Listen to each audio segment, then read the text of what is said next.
Recording, we're recorded. All right, let's get this party started. Welcome to Owl's Trading Psychology and Risk Management course. All right, trading psychology. What is before I get started, everyone can see my screen. You can comment. You don't have to talk. Just say yes or no. Everyone can see the screen. Yes. Okay, that's all I need. One yes is good enough. All right. So for anything, you got to ask yourself, what is your specialty, right? Are you a better day trader or a swing trader? Now, I'm guessing, obviously, if people are working full-time jobs, especially on the West Coast, you're most likely going to be a swing trader because you can't day trade, those 5-minute, 10-minute trades, right? Because you have to get in and out and you have to pay attention to your charts, your contracts. Obviously, if you're in weeklies, you're going to be tagged, heavily with theta and delta, all that stuff. So you always have to ask yourself before you get started, are you a day trader or a swing trader? Okay. Now, FOMO. This is one of the biggest things in trading, right? It's the worst feeling in trading, and you absolutely want to avoid it. There's around 252 trading days. So if you miss out on one trade, it's okay. It's not the end of the world. There are so many more days of trading, countless stocks, and tons of opportunities, right? So, and also, let's say, you made $200 today, but you're seeing a setup that you can make an extra 400. It's okay. Don't worry about it. You already made your money. Get out, enjoy the rest of your day. That's it, right? You don't want to blow your profits. Okay. Now, as far as triggers, we do see a lot of watch lists that we post that says, or during the market, where I will say, or professor will say, or whoever, SPX calls above 4,001.73, right? Or puts below 3913, whatever the case may be, right?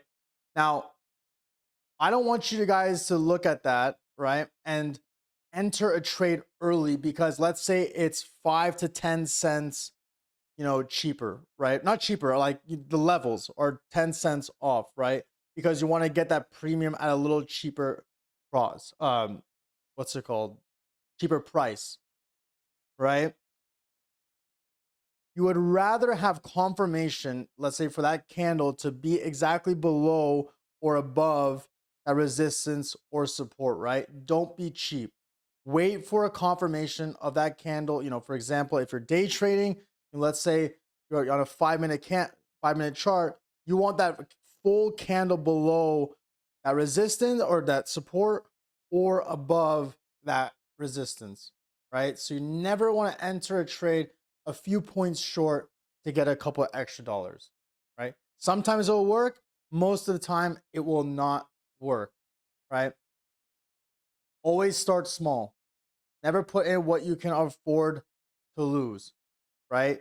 So just, if you have $1,000 account, don't put 500 in a trade. That's 50% of your account, right? Maybe 10%, right? $100, $200. Okay, that's even sold out for $1,000 account, right? But just start small, buy one contract, buy two contracts max to get the feel for options, right? Especially for beginners. Then once you start really feeling comfortable at what you're doing when you're executing the alerts or the trades that you're making on yourself, then you can slowly size up. Now, with that being said, just because your account is growing doesn't mean your position should be increasing, right? So let's say your account went from 2,000 to 5,000. When you had a $2,000 account and you're buying, let's say, 3 contracts, and now you're a $5,000 account, just because you made 3,000 doesn't mean you should start buying 10 contracts, because one bad trade will take you back to 2,000, right? Unless you're feeling absolutely confident of what you're doing. That is the main point, right? So don't get cocky. Don't think your ego is so high. Just If your account is growing, that doesn't mean you double the amount of contracts you're buying, because that's double the risk, right? Or triple, or whatever the case may be. I see a lot of things or tweets and what people are saying. Oh, well, if you have a bigger account, it's much easier. No, it's not. It's really not, because one big loss can hurt you big time, and it can set you back very far, right? So again, just because your account is growing doesn't mean you should size up on your contracts, right? Larger accounts, larger losses. Overtrading. This is the biggest thing I'm seeing everywhere. Not just the Discord, everywhere, right? Let's say there's, I'm just going to give an example today, right? There was around 8 trades. Great trades. Made our money. That's it. I still get the sense of people waiting for trades, right? Let's say you hit 5 of them. Made your money for the day. You should be done. But you still have that sense of, should I get SPY calls here? Should I get SPY puts here? Should I get Apple calls here? Whatever the case may be. Do not overtrade. The best traders, they make their money in the first hour or two, because that's when the volume is high. Now, again, the market may not move in the first hour or two, right? So we have to wait for that setup. For example, they make their money the first hour or two, and they're gone. They're done. That's it, right? They're not sitting in front of the screen 6 hours a day, right? Finding one setup after another, right? And this connects with FOMO, right? Because, oh my God, I missed that SPX move. Oh my God, I missed that Apple move. Oh my God, I missed that SPY move, Tesla move, whatever, right? That's going to start kicking in. When you make your money, you're done. You're done, right? So the more stocks you trade, the greater risks and stress you're adding to yourself, right? Now, let's say you're trading by yourself, right? Out the alerts or whatever. You want to get comfortable in that trade, right? Just pick 2 stocks for the day and stick with them. Just keep those 2 on your screen, right? Because once you start moving around different stocks, you're going to get confused. You're going to, start getting FOMO, right? You're going to be like, oh my God, I just missed this move. I'm going to chase, right? Stick with 2 stocks, identify the setups, right? Learn how the stock is trading. Stocks like Apple, AMD, obviously SPY and QQQ, those stocks move very similar each day, right? It's a very straightforward trading for the most part. Now, if you're trading stocks with crazy IV, that's going to be much different. Like the BBBY, AMC, this and that. You're not going to really learn how to identify good setups with those type of stocks, right? So pick 2 stocks for the day and stick with them, right? The most important thing about trading is emotions. A lot of you have it. I'm just going to say it.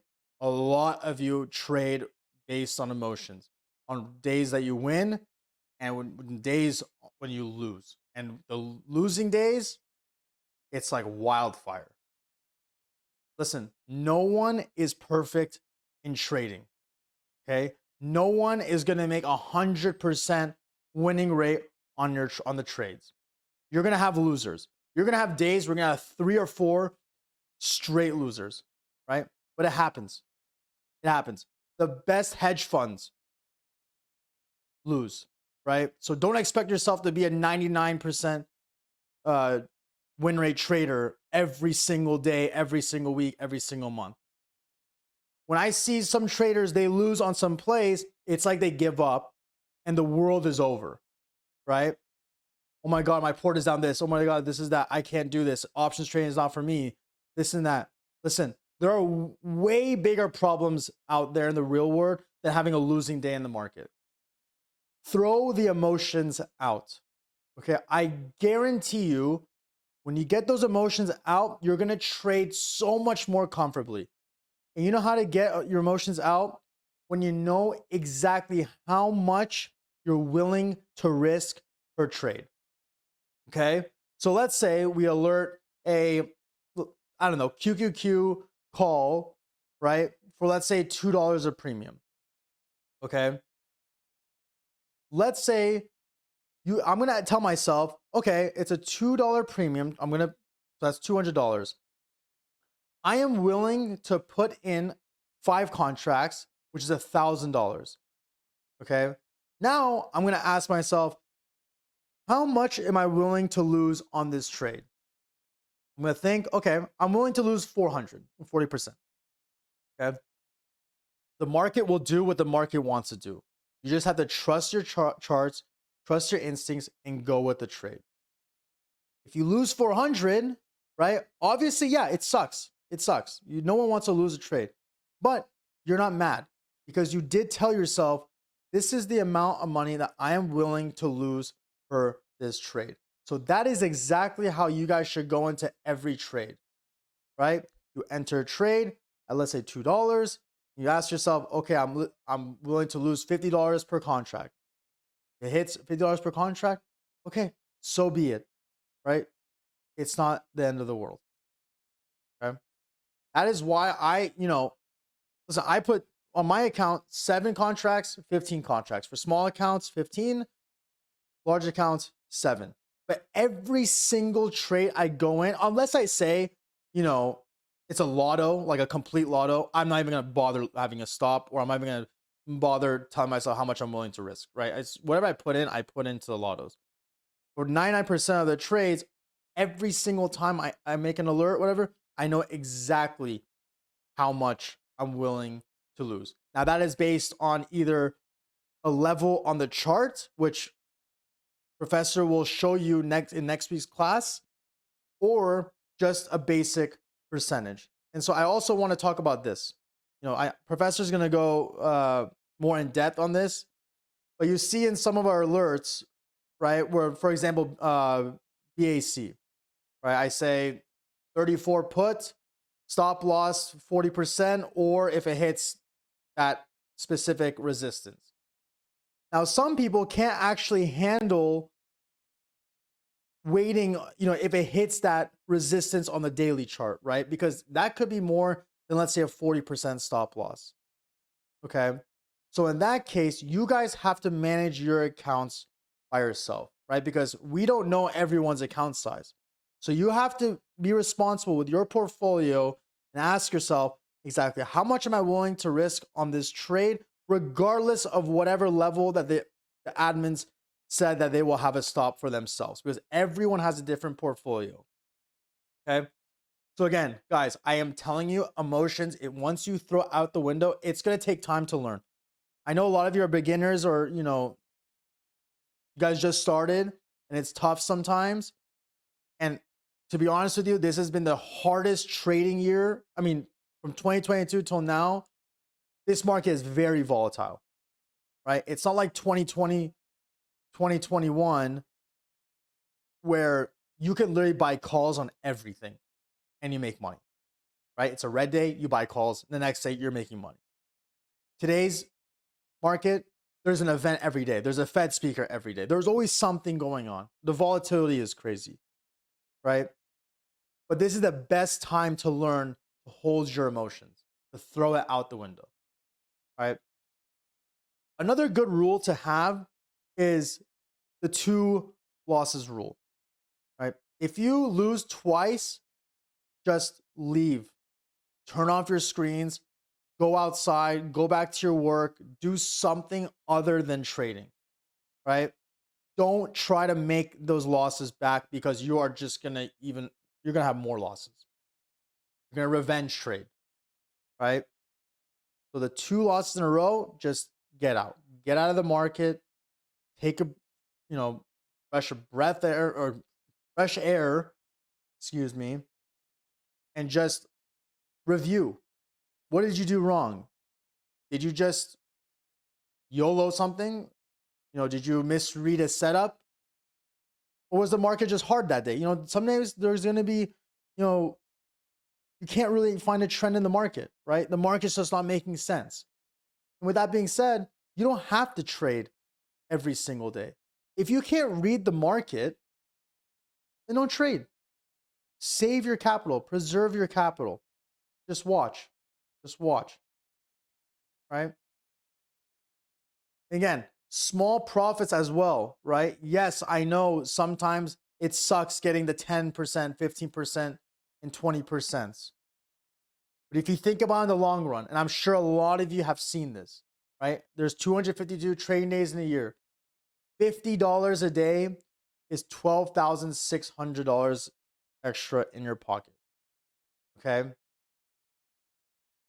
Now, with that being said, let's say that's your goal. We're going to use this goal. We're not going to go the $1,000 a day. Let's be realistic here, right? Let's say we have a $50 a day goal. Okay, so 50, and then there's what? 5 trading days in a week, right? 50 times 5 is 250. So you have a $250 goal. Okay, and you want to stay consistent with this goal, right? Let's say it's Tuesday or Wednesday, and you're up 250 for the week. Well, if $50 a day, right, is your goal, or $250 a week is your goal, you're done. You don't have to trade Thursday or Friday, right? You're done. So you can always think of it like that as well, right? If you hit your goal for the week, your personal goal, you are done for the rest of the week. You can preserve that capital and start over the next week, okay? $50 a day is $12,600 a year in your pocket. 100 a day, 25,000, whatever, right? So those small profits that you make each day adds up to a significant amount. And again, I know the weekly contracts are tough, to get in and out. As a matter of fact, I've talked to Professor. We are not going to do that, with high IV stocks, especially like coin. That was my mistake today. But the ones where you do get those 15, 20%, see profits, take profits, right? You saw me on Square where I trimmed on Square. Yes, it's a March expiration. But if I see a contract go from 4.8 to 5.2 with 5 contracts, 6 contracts, 7 contracts, you best bet I'm trimming. I don't care if I have until March 17th for these contracts, because there could be something that comes out on news or whatever that could invalidate this contract in a second, right? The feds could say something. Anything can happen, right? See profits, take profits. Don't look at other people's profits on the profits channel or Twitter or whatever. They making 10,000, 20,000, whatever. Focus on your own portfolio. Don't care about other people's profits. Yes, you can say, hey, congrats on making this. But don't feel bad about yourself if you made 100 and that person made 1,000. That person who made 1,000, that could just be 1% of his account. Let's say you made 100, that might be a 50% of your account. So technically, by percentage wise, you made more money than him, technically, right? You doubled your account, almost doubled, and this guy made 1%, right? So again, small profits, take them, see them. You see the profits, take it. And you can always re-enter trades. Always remember that. You can always close the contract, right? Make your profits. And if you find the setup again, then you can re-enter, right? You always have an opportunity to re-enter the trades. So never get greedy. There's a lot of people that are greedy, right? Oh.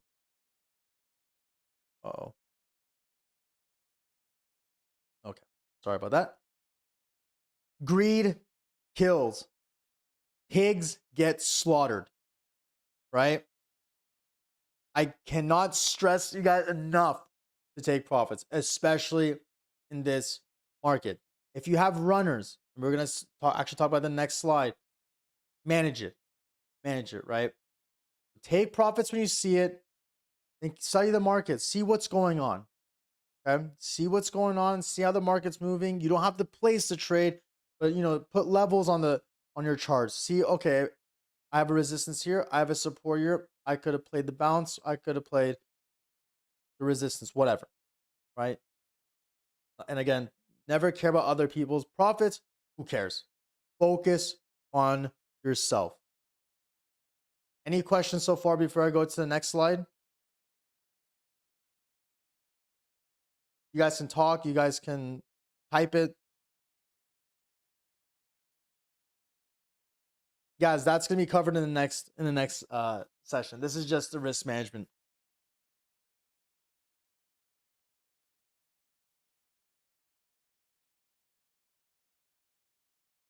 Charting is next week. So far, so good. I don't know. Are you guys shy, or are you guys risk management professionals?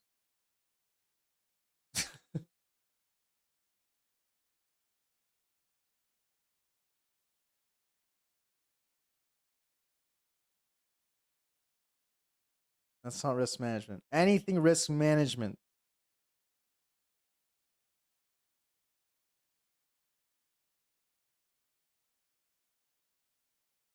I'll give one more minute and then go to the next one.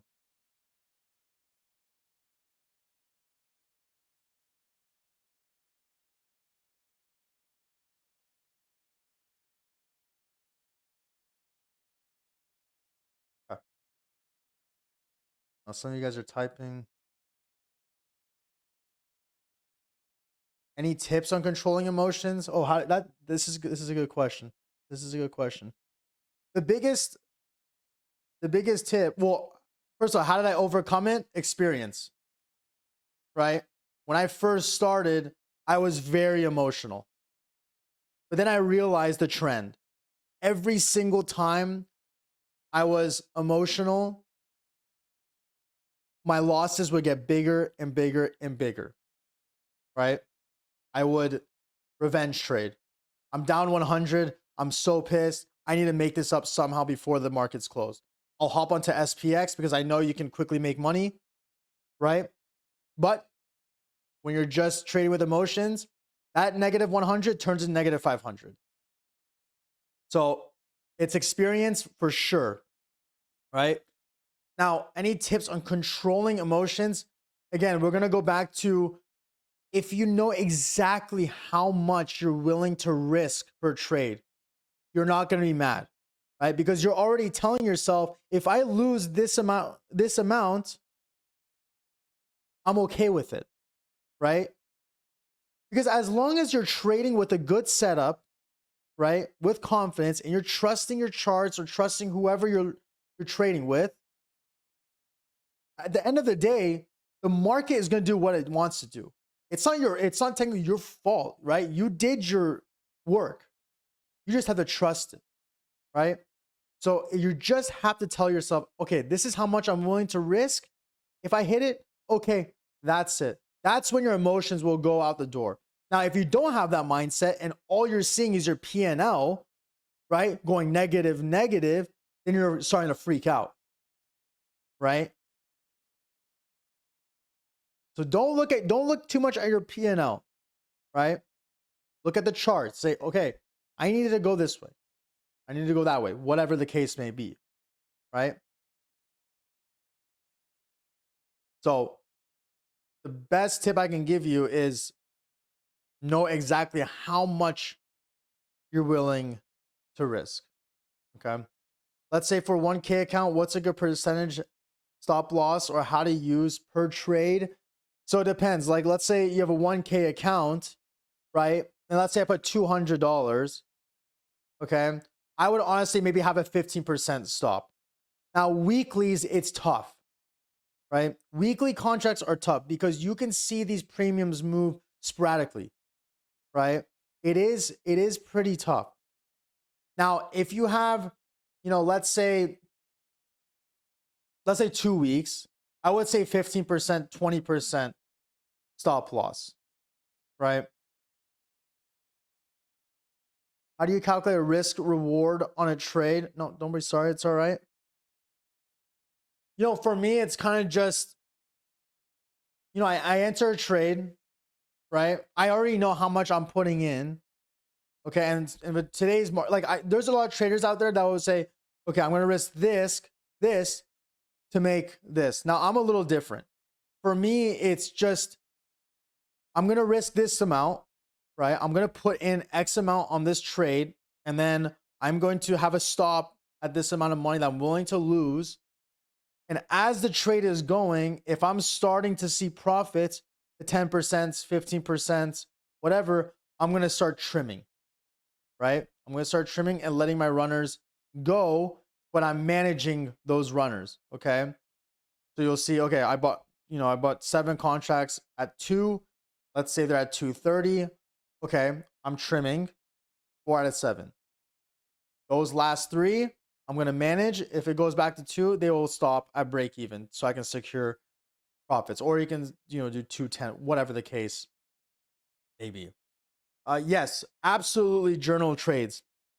You can definitely journal your trades. That's huge. That is huge. Everyone should journal their trade. I do have um I do have a spreadsheet that I can give you guys. I gotta find though. It might be on my laptop. I'm not exactly sure where it is, but I'll remind me. I'm gonna look for it. I do have a spreadsheet for journaling trades. There are like TradeZella, but it's pretty expensive, I think. I'm not exactly sure what the price is. I forgot. Um, but an Excel sheet works perfectly fine. And what you also can do is um you can export your trades from TOS. If you use TOS, I'll make a video on that for you guys. Do you just use straight stops? No, I just use regular stop. I just use a regular stop. Make it easy. I don't use the OCO brackets or whatever. I just have a regular stop. If it hits it, it hits it. Now with SPX and those volatile contracts, I am watching it just manually. Like I personally like it'll work most of the time, but I honestly just if I'm in SPX, I don't have like a regular stop. I will look on my phone, right? Or obviously my computer and just watch it, right? And if it hits this, I'm just gonna get out, right? Now, with that being said, okay, spreads, guys. With spreads, market order or limit order. What's the difference? Market order, SPY. You can see that weeklies are or 0 DTEs is like 0.78, 0.79, right? Let's say 0.78 goes to 0.9 and you see 0.9, 0.91. Just market order. You'll get out automatically, right? You're out of the trade. Now, with that being said, when using limit, that's if the spread is like 310 to 330. It's a $20 spread. You want to start at the ask. Try filling at the ask, right? If not, you can slowly go a little lower, right? So let's say it's 310 to 320. You can't fill at 320, try 315, right? But don't market it, order those bigger spreads because you're going to sell at the bid, right? So like SPY, QQQ, any stock that has a very tight spread, market order is completely fine. That way, you're not gonna have the feeling of I couldn't fill, I couldn't fill, I couldn't fill. Right? How long should we keep swing trades? That is all up to you. There is no rule on how long you should keep a trade open. If you have 3 months expiration, you can hold that swing trade for a day. You're out, right? There is no specific rule on how long you should keep your swing trade. Now, if you're actively managing the chart and if you really have confidence in that play, if you're long or short, you can hold it as long as you want, right? But again, it's going back to if you're in profits, you take your profits because anything can happen overnight, right? So again, there's no specific rule on how long you should be in a swing trade. Okay? That makes sense, everyone? Yes, no, maybe so.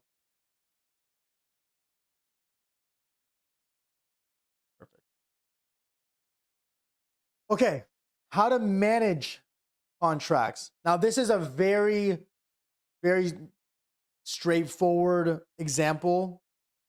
Okay.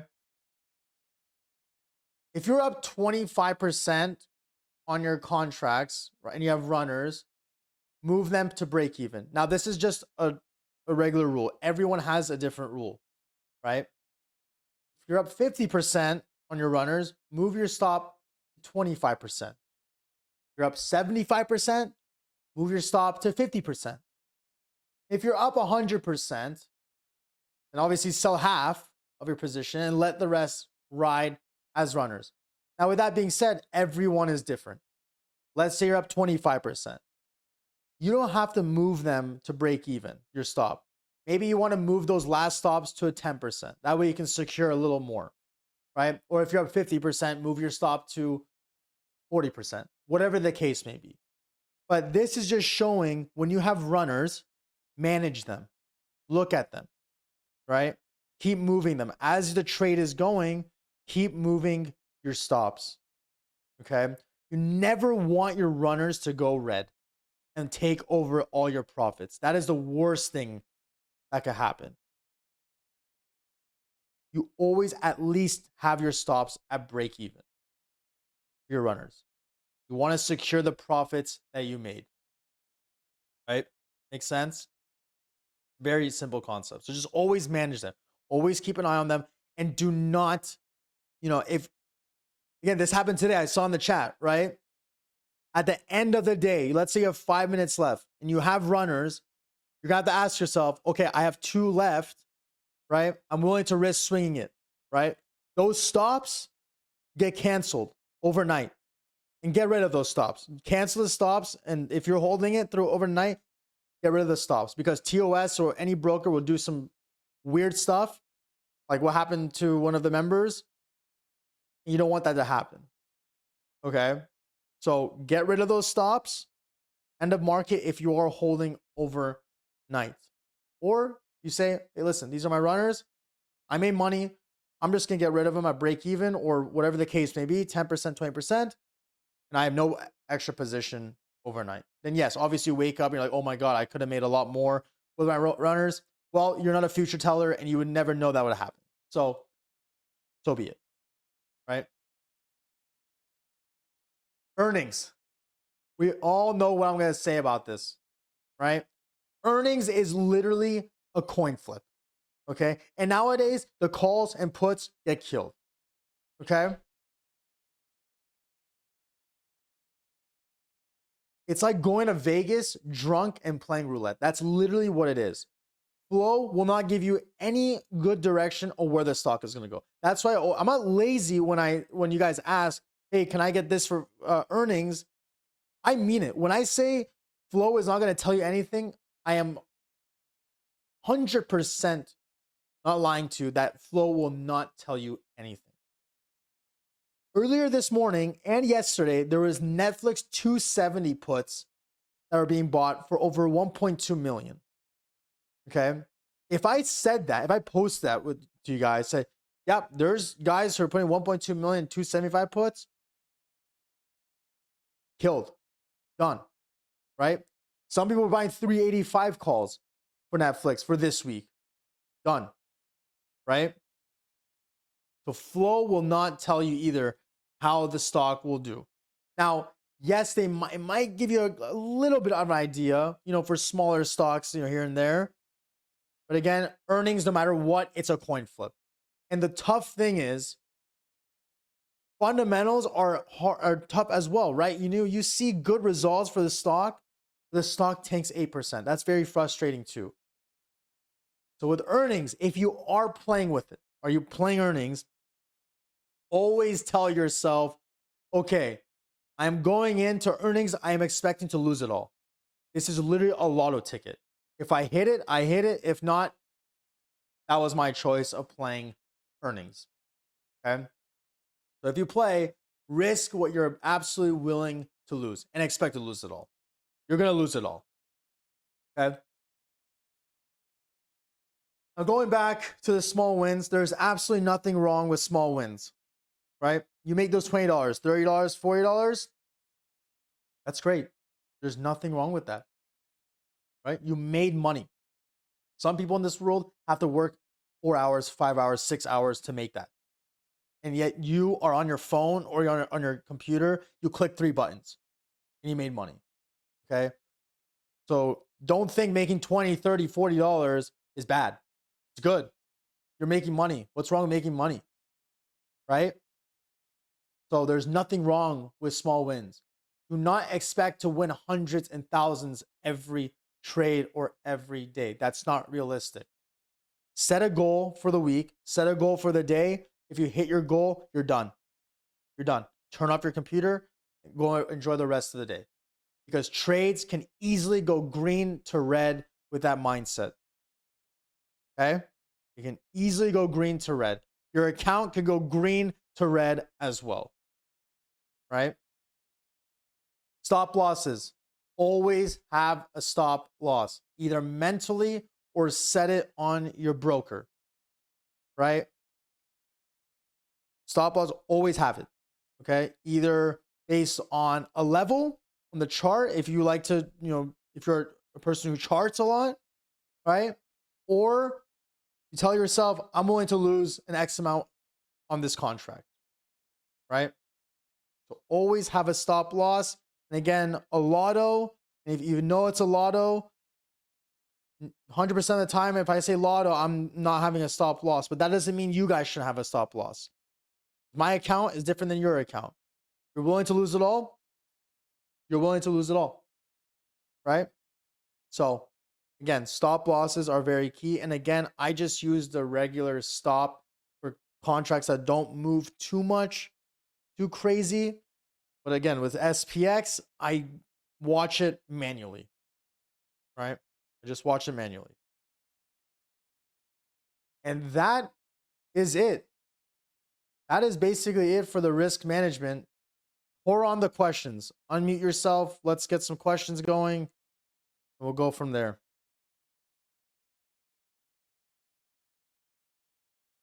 A lot of you are actually server.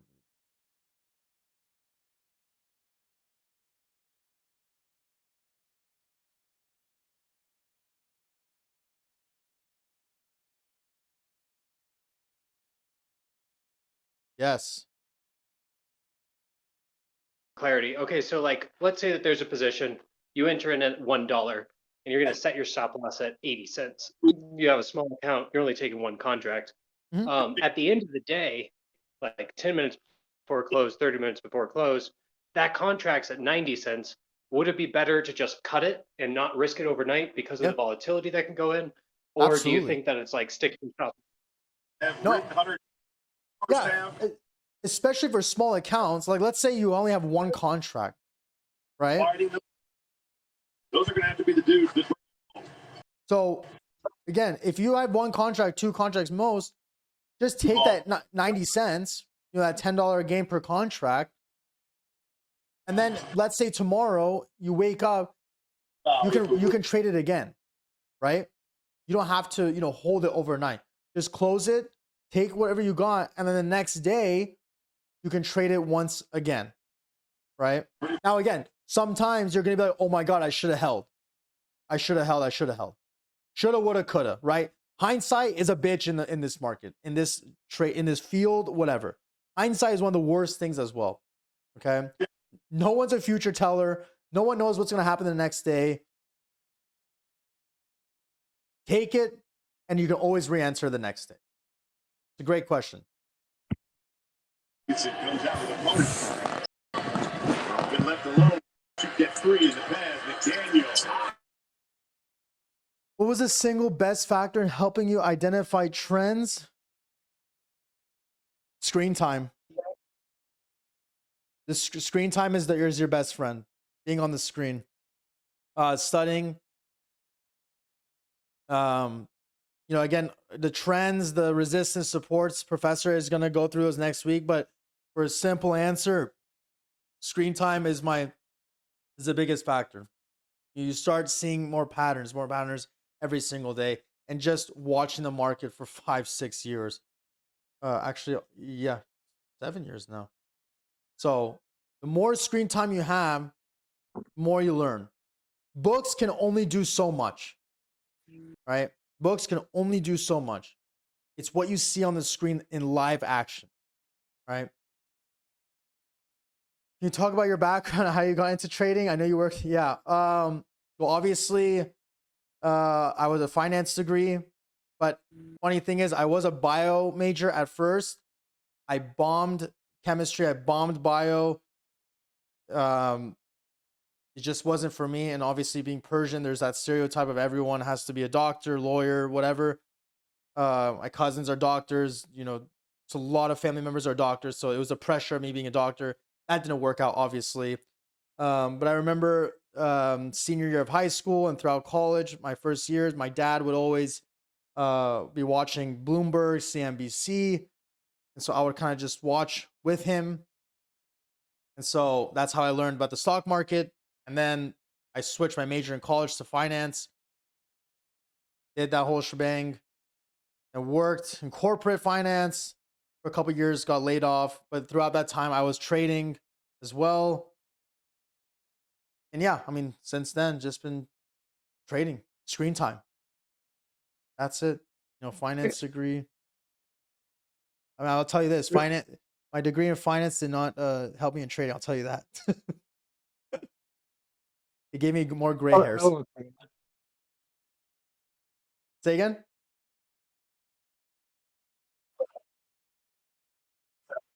No? All right. Next question.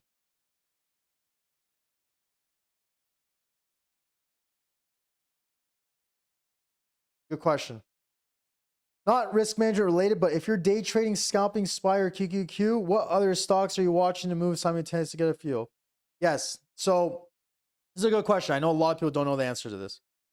QQQ is tech heavy, right? It's tech heavy.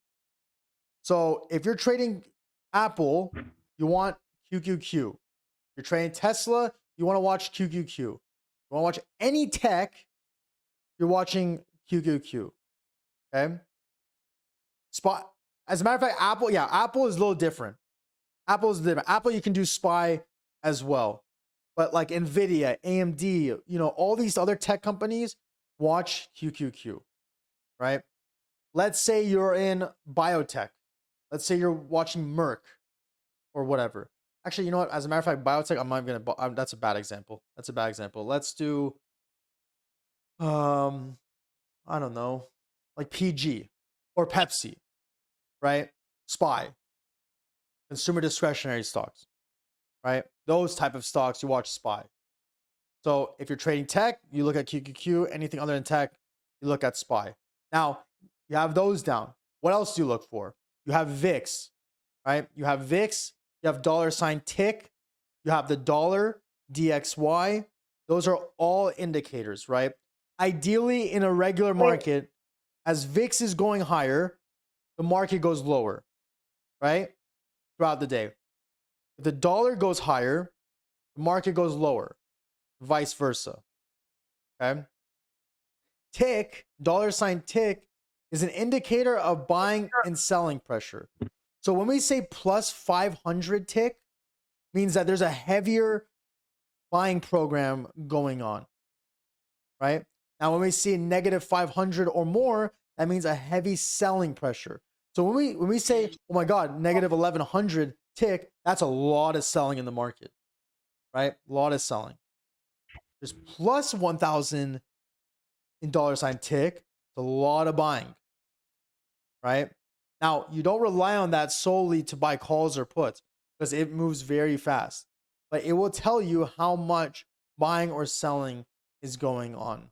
So you can have VIX, dollar, tick. I mean, there's another one called AD. There's a lot, right? But you don't want to get too overwhelmed with these indicators. You just want a simple Apple trade, Nvidia, AMD, or whatever the case may be. Have the ETF on the side as well because they generally move with each other, right? Or if you specifically like to trade semiconductors, right, you can look at SMH, right? How the ETF of semiconductors are moving, and then that will help you trade Nvidia, AMD, and those other ones, right? Make sense?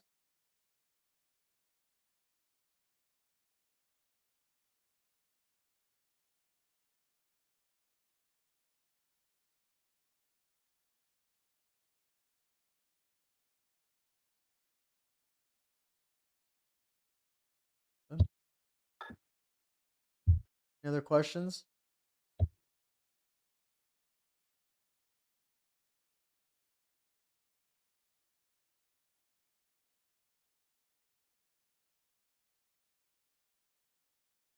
No?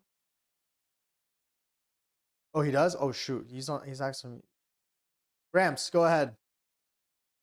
Yeah. How do you look at like longer dated trade swings, like a March or an April? Uh-huh. How do you look at that differently when you're managing risk on those? Yeah, good question. Now, with longer swings, right?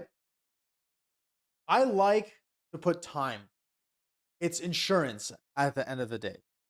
So, for example, we're going to use Square as an example today. The difference between Square's 3/17 contract, March 17th contract, and Square's 1/20 expiration contract. The more time you put on a contract, the more expensive that premium is going to be, right? The more Buying time. Yeah. The less time you put on a contract, the cheaper it's going to be. If we played Square puts today after seeing that flow, for example, but if we played weeklies, right? Those contracts will be dead because that moved $1 more, dollar higher, right? And the expiration is tomorrow. So we would probably lose 30, 40, 50% easily. We're paying a cheaper contract, right? Because the chances of us going to that strike not as high, right? The reason why I like to add time on these contracts is exactly what happened to Square today. We were able to get in, right, at a good price. We were able to trim, but we're also paying a higher premium because we have over 2 months in expiration. So it comes to the question of, okay, yes, I'm paying $480 a contract. Obviously, I can't buy 10, 20 contracts. I can still buy 4. I can still buy 5, right? So the risk is still, the amount of risk that you're putting is still there, right? You're still asking yourself, how much exactly am I going to put, right? How much am I going to risk on this trade? Okay. Now, again, Professor is going to show you the trends and the moving averages and the support resistance on exactly, okay, if this stock is above here, well, we might need to get out. But if it's not breaking a certain resistance support, that will also help us manage our risk and our position in a longer term trade, right? So again, Bank of America was a great example. It was a swing trade, right? All I needed Bank of America to do was to stay below 34.87 for the swing. As long as Bank of America did not go above that daily resistance on a longer time frame, I knew that our puts were going to make money. So you're going to have to look at the charts as well, to manage your risk as for your contract, right? Does that make sense? Yeah, that makes a lot of sense.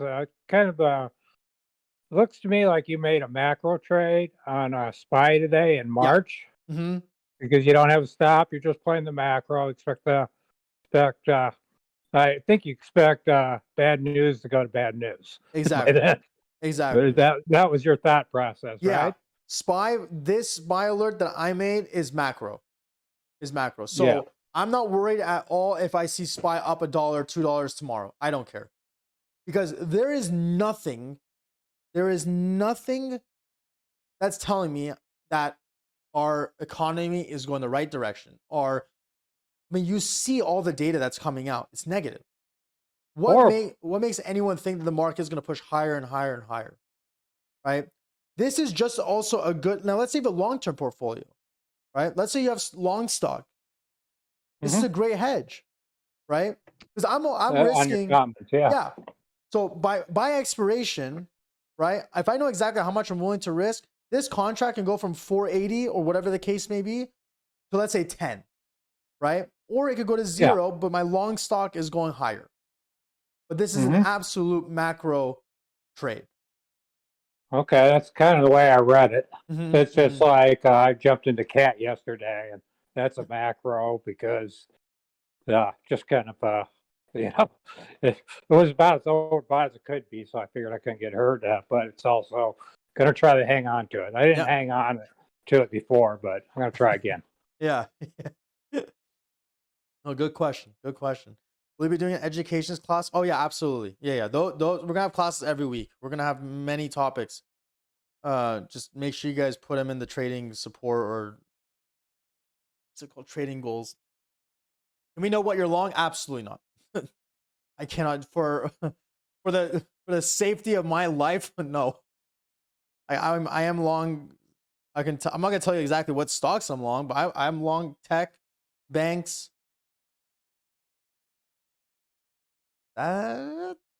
Some consumer discretionary. That's it. I'm not gonna tell you anymore. Okay. Well, I think when the Fed pivots, it won't be a pivot; it'll be a panic. Pivot's not gonna be. Pivot's gonna be the worst thing, to be honest with you. They need to ramp up these. The problem is they increase these rates too fast. Recession's gonna hit very, very hard. Yeah. If they do it too slow, inflation is not going to subdue. So I don't see a soft landing. Maybe not. Hopefully not a crash landing, but I think it's a hard landing. Yeah. Well, looking at some of the metrics are kind of indicating a hard landing. Yeah. But Do you read it that way? I would say hard landing for sure. Yeah. I mean, I'm just looking at the metrics. I mean, geez, Yeah, none of them are good. And employment will go last. mm-hmm. Always does, right? Exactly. Okay, well, I just want to tell you how much, I'm new to your site, but I really do appreciate you guys. I only traded options one other time back in 2020, kind of made a killing because I knew a lot of people in China. Oh, wow. But that was the only other time, and then I decided to start getting into them back again in August, and I'm learning a lot. Like you said, it's a tough market. It. Absolutely amazing. Good stuff. It is tough. Yeah. I mean, yeah. So I do appreciate you guys and everything you do. Wanted to let you know that. Thank you. Appreciate that. Any last questions?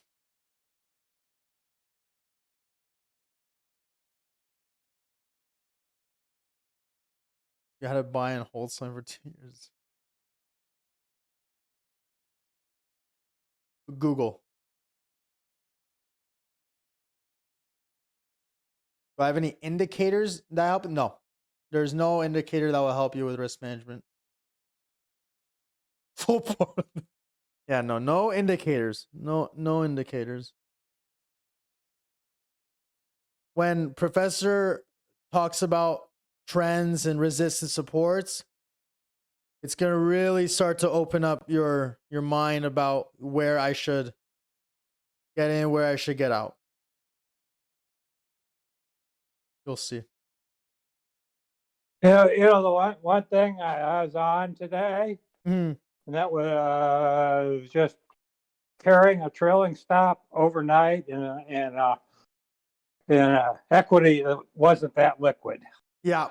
That's why I said, when you have stops like that, get rid of it before the market closes. Yeah, never again. Yeah, well, you learn it now. I mean, look, the bid went to zero. That's what happened. Yeah, sometimes orders get filled randomly, and it's a tough, expensive lesson. But when you learn it once, you won't make it again, right? Yeah, it costs us $700 or $800. Yeah, you won't forget that. Yeah. Okay. All right. Seems like really no more. One other thing. Yeah. Just one of the things when I first got on your site, you had a guide on what percentage, kind of the guideline to set stops based on duration, duration to expiration. Yeah, I do have that. Yeah. I mean, I thought that was great. I don't know if everybody's using that, but that's just kind of, how much you want to lose, but it's also, absolutely, like you said, on a long duration swing, you better figure you're gonna, you better set it at 40 or 45. Exactly. Right? Exactly. Hey, dude, this is Chris. Just a quick question. You kind of covered it earlier, but let's say if I'm taking like a quick day trade, should I do a market order regardless, even if it's like a quick day trade, or does it really all depend on like the spread size? Yeah, it always depends on the spread, right? Okay. But that's not me saying, like, let's say the trade is at 0.7 and you see it at like 0.85, don't buy it, right? That's $15 extra you're paying, right? But let's say you're day trading and the spread is 0.71 to 0.72. Yeah, market order. And let's say the alert was at 0.69 and the premium is at 0.71, just get in. Nothing's gonna happen. Okay. So Yeah. would you say like, if you make the alert at like 0.71 and maybe it's like if it's a $5 difference, you could say just get in with a market order or whatever. Yeah. But if it's like maybe $10 above, is it still worth it or 10 I would do a limit and see if you can get the bid. the bid? Okay. Okay, cool. Thanks, man. Of course. Tell me if this is right. Like when I'm trading SPY, real short duration, I Mhm. just do market orders so I get a fill right away. Absolutely. It's Yeah. Because it's very liquid. absolutely right. It's very liquid. Yeah, and the spreads are Yeah, always like a super zero liquid. DTE SPY is like a cent, right? Yeah, So yeah, unless yeah. someone's buying 15,000 contracts, then of course to them that's a big difference, right? But if you're buying 4 or 5, 0.71, 0.72 market order is not gonna kill you. Yeah, I mean, you get your fill Exactly. for You get sure your if you want to fill. get in. Yep. Mm-hmm. Also, my connection's been like spotty because I've been like driving and stuff, so I've been listening. So I might have missed you saying this, but will this be like recorded just Yep. so in case I can like, go back and review what It'll you be say? 100% recorded for you guys. Awesome, awesome. Yeah, I'm gonna go back and listen. Perfect. Yeah. Sweet. All right, guys. I think that'll do Can it. I make one request? Say again? Sometimes you guys you'll put something up there I'm not that familiar with, but I trust you, so I jump in the trade. It'd be nice, the kind of post resistance levels, especially if it's a swing. Sure. Yeah. Sometimes you do, sometimes you don't. Sure. Yeah. We're gonna get more and more Yeah, specific with everything. yeah, yeah. If you just throw the resistance level up there, I mean that's really helpful. Sure. Stop or not, it lets you know when you You want to got go it. ahead and cut. You got it. All right. That's gonna do it. This session is recorded. Once it gets posted, I will send it to everyone. Thank you guys all for participating. I hope you guys learned something. And we'll see you tomorrow for Casino Friday. Woo! Thank you, man. All right, See you guys. tomorrow. No worries. Have a good one, guys. You as well.